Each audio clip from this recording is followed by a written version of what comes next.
اعوذ باللہ السمیع العلیم من الشیطان الرجیم من حمزہ ونفخہ ونفثہ رب اشرح لی صدری ویسر لی امری واحلل عقدۃ من لسانی یفقہوا قولی۔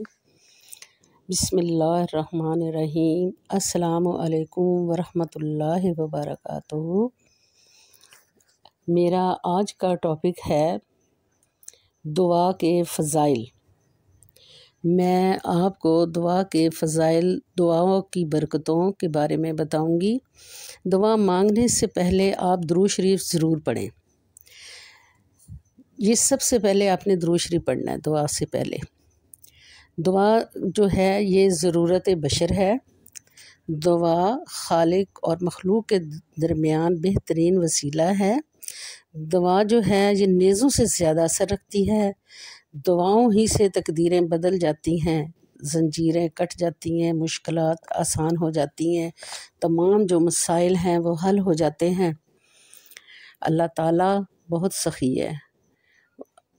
اللہ فرماتے ہیں کہ جب میرا بندہ میرے سامنے ہاتھ پھیلاتا ہے تو میں انہیں خالی ہاتھ نہیں لوٹاتا، کیونکہ خالی ہاتھ لوٹاتے مجھے شرم آتی ہے۔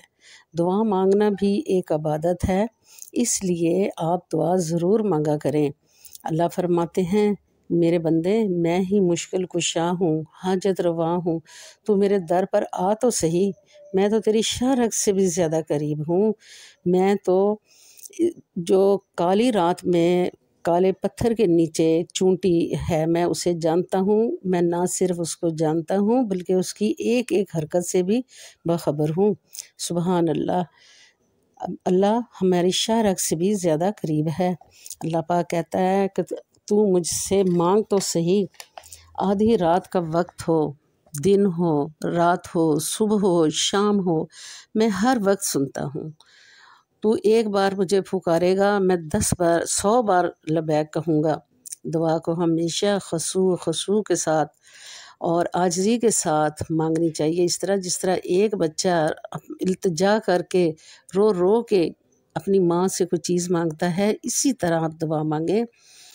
آخر دعوانا ان الحمد للہ رب العالمین۔ آمین۔